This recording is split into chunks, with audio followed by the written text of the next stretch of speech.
Hi everyone, I'm Kyle and welcome back to my channel. Today I'm going to be discussing my 10 favorite Stephen King books. Now, just so you know, Stephen King is one of my favorite authors of all time. I've read 51 of his books, if you count the short story collections, which today I won't be putting into consideration just because I want to keep it contained to full-length novels. All throughout high school, I became a constant reader. I've read a lot of his most popular works, and many of them more than once, and I've read a lot of his lesser-known works as well. I will say that for the most part, the works that are most well known from him are some of his better ones, so you're going to see a lot of those on this list. When I was doing this list, it was actually pretty hard to narrow it down to just 10, so I did come up with 13, which is cheating a little bit, I know, but this is my channel, so I'm going to do a top 13. Before I go any further, I know that I said I wasn't going to include any short story collections, but I actually did just want to shout out my favorite of his short story collections because I think that Stephen King is particularly good at short stories, and I don't want to neglect them even if they won't be making this list. So this is my favorite of his short story, Skeleton Crew, which I think this book is absolutely phenomenal. I first read Skeleton Crew when I was 15, and I just devoured it, and all of these stories stuck with me. If I was to look in here right now, I haven't reread this, and like I could tell you right now, things about almost all of these stories. So many of them were just seminal to me. The Jaunt in this collection is maybe the best short story I've ever read. There's also The Raft, which is also just a phenomenal piece of creepy, horrifying literature. And then The Mist, which became a really good movie, that was also featured in this one too. So my favorite of his collections would be Skeleton Crew. I do want to just point out the book that I first read from Stephen King. Even though it did not make this list, it did make the honorable mentions because I really enjoyed it. And I have not read it since I was 14, so I want to reread it before actually putting it into any sort of list like this, just because it was my first exposure to Stephen King, and that was his book, Duma Key. Now, I haven't heard a lot of people talk about Duma Key. I find that it's a pretty overlooked book in his catalog. He put it in Florida as opposed to usually he does Maine or maybe the Midwest in some books. And just even that change in scenery makes it very distinctive and really stick out. And like on the cover even, this doesn't even feel like a Stephen King cover. It very much looks like you're going to get something different. And it really is different. I really like the main character and where the plot goes. It was also the first book that ever scared me. There's a part in this book that just terrified me as a teenager. And when I finished this book, I also went around saying muchachos for like a week. And thankfully my friends were like, you need to cut this muchacho thing out. This is not cool. And I was like, okay. But I really liked this book. And so that is Duma Key once again. I think it's worth considering if you are a Stephen King fan. Finally, in the honorable mentions, we have one of his most popular works. It's really the reason that I decided to do an honorable mentions, just because it didn't make my top 10 list, and I knew if I didn't include it, people would be, well, what about this one? And I'm like, listen, I love this book, but it did not make my top 10 for reasons I'm about to explain. And so coming in just under the top 10 is the book It.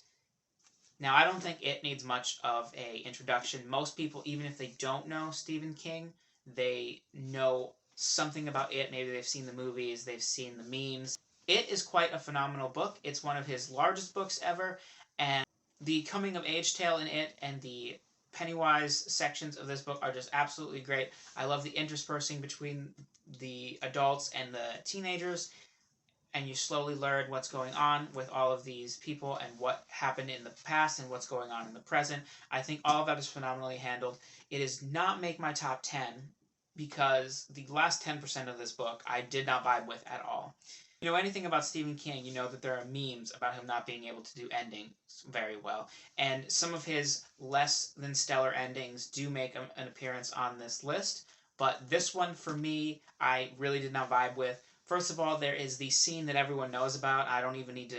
You already know what I'm talking about. That was a weird scene.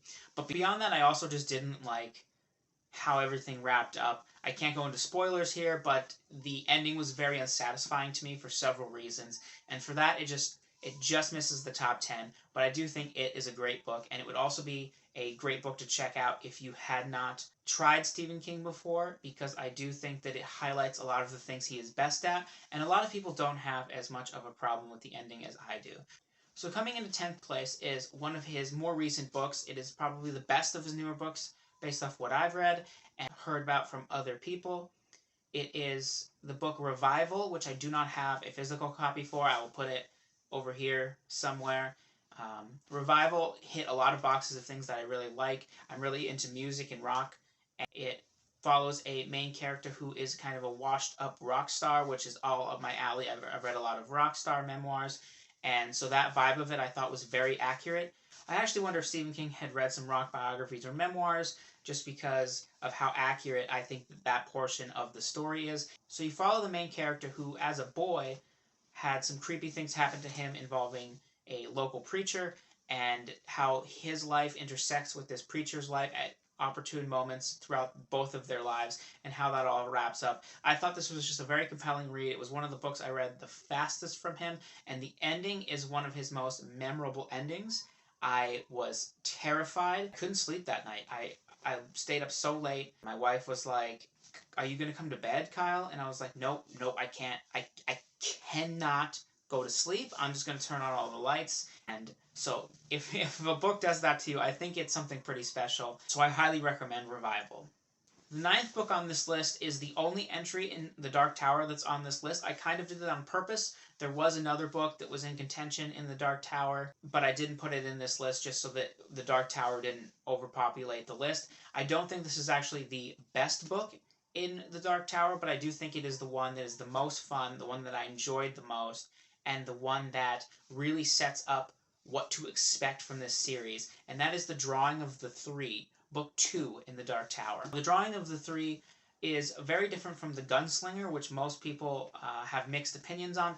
I know some people that really love The Gunslinger. There's actually a running joke between Sarah Reeds and I about me thinking The Gunslinger is boring, and that's not actually true. I don't think that. I just think that it's a pretty dry book and not a good introduction to the world of The Dark Tower. It is very different from the rest of the series, and a lot of people struggle with the dryness or just the Western vibes of it, which I don't think really get at the core of what The Dark Tower is, although there are definitely Western vibes. And so I think when people pick up The Drawing of the Three, that is really when they decide whether or not they're going to like The Dark Tower. It is just so wildly imaginative. It is provocative. It does so many interesting things right out the gate. It is just a blast to read. I read this book very quickly, and that was when I knew that I was going to really like The Dark Tower. You meet a lot of the main characters of the series in the second book. Overall, Drawing of the Three really just sells, okay, you're getting a really weird story here, but it's going to work. This series is going to do a lot of things you don't expect. It's going to go into a lot of genres, to just throw everything at the wall, and it really shows. And so this book is a blast.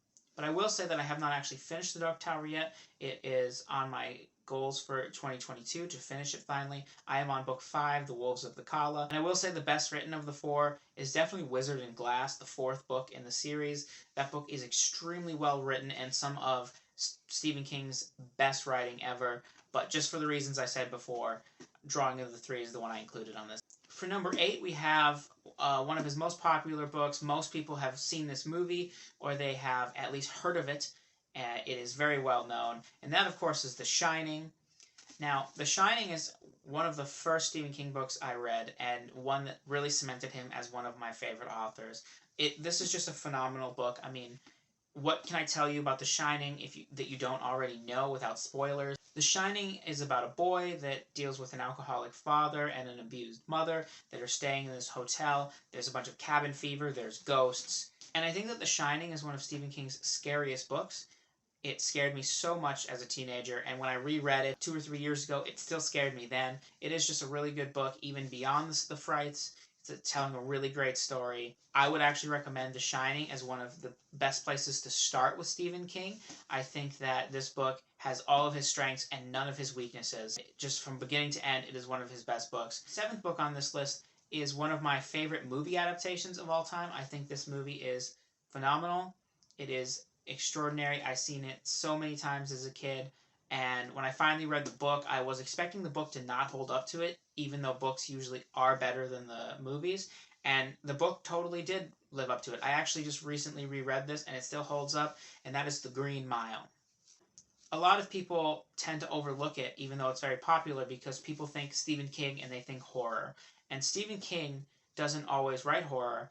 And I think The Green Mile is a great place for people who don't really like horror but want to check out Stephen King. I always recommend The Green Mile as one of those because it is just a very good story. It is told very well. The gist of The Green Mile is that you follow Paul Newscomb, and he is a guard on death row in the 1930s, and he gets a new inmate called John Coffey, like to drink, only not spelled the same way. John Coffey is being sentenced to death for the murder of 2 young girls. He starts to realize that maybe John Coffey is not what he is being said that he is. And I just love everything about The Green Mile. The ending of this book made me tear up. The ending of the movie, several times in the movie, it makes me tear up. I just think The Green Mile is wonderful, and it's so good, and I wish more people would check out this book because I want to diminish the idea that Stephen King is only a horror writer. That's preposterous. He writes so many great things, and The Green Mile is a really great example of that. The 6th book on this list is another popular one. The movie won an Oscar. People always hold this up as one of his best works, and there's a good reason for that. It is very, very good, and that is Misery. This copy looks like I stole it from the library, but I actually didn't. I bought it from somebody who stole it from the library, so I'm just a thief by association. I'm not actually a thief. Relax. Misery follows an author, which Stephen King loves to write about. I mean, write what you know. And he is in an accident, and he gets rescued by this woman who is very obsessed with his books, and he is taken prisoner in order to write another book of the character Misery that this woman is very fond of. This book is just so good, and it's like relatively short. It's only 300 pages. You can fly through it very quickly. This book is wonderful. I can't say enough good things about it. I really want to reread it. It's been like maybe 5 or 6 years since I've read it. The 5th book on the list is getting into some of his chunkier books. I've read this book twice, and both times I greatly enjoyed it, and that is Under the Dome. Now, I, as a teenager, lost the slipcover of this, and I just never got a new copy of it. That is my bad, but Under the Dome is one of his massive epics that takes place in just a small town and how they deal with an extraordinary circumstance. It takes place in the town of Chester's Mill, which is a small town in Maine. And there's an invisible force field that just comes around the town. The town is cut off from the rest of the world, and they become their own isolated community, and they have to figure out how to navigate that. This is what Stephen King, I think, does best, is just establishing a town and all of the things that go into the intricacies of the town and how small communities thrive and the seedier sides of small communities. And the characters in this one are just fantastic. I really, really like this book. Under the Dome does have an ending that lets me down. Like I've talked about, I don't think Stephen King always writes good endings. But with this one, it didn't bother me enough to detract from the overall rating. I do understand where he was going with the ending for this one. I just wish he had done something a little different. And for that reason, it gets 5th place. In 4th place, we have a book that was written under a pseudonym.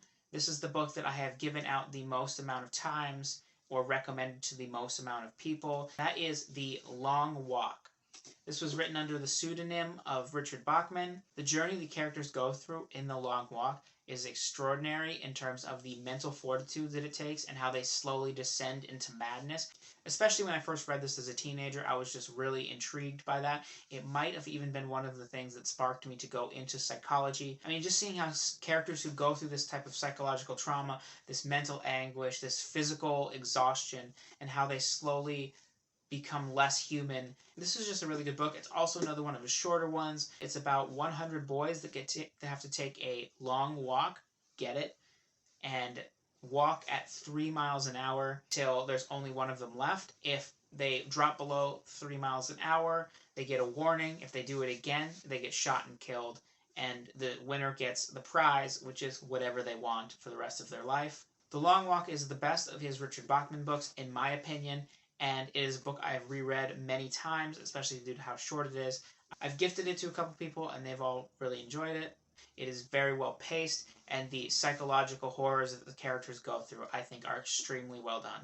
The 3rd book on this list is one that I also don't have a physical copy for, because I have loaned out my copy of this book several times, and then I never get it back, and then I loan it out again, and I don't get it back, and the process repeats. I need to stop loaning it out. But it's a really good book. That's why I keep loaning it out to people. So what do you expect me to do, huh? Do you just expect me to not let people experience the greatness that is this book? And that book is Salem's Lot. Salem's Lot was my first experience with vampire stories, and I really, really liked it. Salem's Lot is about a small town called Salem's Lot that is invaded by vampires. The main character is a novelist. Can you tell that Stephen King likes novelists? The main character is an author who's returning to town to try to write a book about his childhood and a creepy house he was afraid of as a kid, and now a mysterious man has entered that house, and of course that man is a vampire. Salem's Lot has one of Stephen King's best villains. I think it is extremely well done. The slow creep of vampires throughout the town is just magnificently handled. I do see some people complain that Salem's Lot is a little slow for them. I never felt that personally on any of my reads, but I can understand how that could be because the tension very much is building throughout the novel as you feel this slow sense of dread about what's going on with the town. But I just love this whole book from beginning to end, and it is one of my top Stephen King recommendations. Number 2 spot on this list is another one of his really large books. It is one of his newer ones. I would hold up as being one of his greatest works. I've heard some people say it is his best work ever, and I could certainly agree with that. I actually do think it is maybe his best written. It has the most amount of his strengths and as few of his weaknesses as possible. And that book is 11/22/63. This book is about the JFK assassination. I thoroughly enjoyed this book. I've actually never reread it. It is on my list this year to finally reread this book. It is about a high school teacher. The main character is a novelist who finds a way to journey into the past, and he decides to live in the past so that he can be around to stop JFK's assassination. The attention to detail in this book is astonishing. You can tell that Stephen King really took the historical fiction side of this very seriously, and he really did his homework. But beyond that, this is just also a really great story. The romance in this book, which I'm not a fan of romances, generally speaking. At best, they're usually passable to me, but the romance in this book is very good. I think it is satisfying the whole way through. Now, one of the things I also like about this book is that the ending really delivers for me. For most of Stephen King's longer books, especially his non-Dark Tower books, the endings do not really satisfy me. It seems like Stephen King is excellent at building characters and getting the story going and escalating the tension and getting all these plot climaxes going, and then he hits the end and he checks his watch and he goes, "I'm out of time. I guess I'm gonna have to end the book." And he just has a few things that he likes to do at ends of books to just kind of finish them. And he did not do that with this one. I thought this whole book was very good. I know some people have problems with the middle where he's kind of hanging out in the past, so your mileage on that might vary based on how much you like historical fiction. But for me, the whole book was a total hit. I think this is his best book, even if it's not my favorite. My favorite book is one that just absolutely gripped me emotionally, that sticks in my head the most. Even though I think that this one might be a better book, my number 1 spot is unchangeable to me, probably till the end of time. And my number 1 favorite Stephen King book of all time, you've probably already guessed it just based on the things that I've said already, and that is The Stand. I absolutely love this book. The Stand is my 3rd favorite book of all time. For the longest time, it was my absolute favorite book. The journey that these characters go on is extraordinary. I love these characters. The plot of The Stand is that a virus kills 99.7 or something like that percent of the world's population. The survivors start getting a bunch of dreams, one from Mother Abigail and one from Randall Flagg. Randall Flagg is one of Stephen King's best villains. He is in several of his books. The book is very much a tale of good and evil about the survivors having to band together and decide whether or not they are going to go to Mother Abigail or whether they're going to go to Randall Flagg. And these two opposing forces start building 2 different civilizations, and they have very different ways of going about that. Some of the most gripping stuff to me is their journey to get to those destinations. The book is told in 3 acts. The first is the collapse of society. The second is their journey to get to where they're going. And the third is the building up of the societies and what comes after. I liked all 3 parts of this story, but my favorite was definitely the middle portion. That's where you really get to know these characters. I mean, Nick Andros, Larry Underwood, Stu Redman, these characters live in my heart all the time. I just feel like I know these characters, even though they are fictional, and I read this book first 12 years ago or something like that. The main characters of this story, even the secondary characters, are just some of Stephen King's best character work. Now, of course, a lot of people have problems with the ending. I agree, it's not his best ending. And if I was to read this book for the first time now, it might be lower on this list because of that. But at the time, it just did not bother me as much. And I honestly think that the journey is better than the destination in this case. So nostalgia does most likely play a factor. I will always cherish this book, even if the kid exists, which... Stephen. We have to have a heart-to-heart, Stephen. Okay? Listen to me, Steve. Listen to me, Steve. Listen, Steve, my boy, my guy. What is going on with the kid?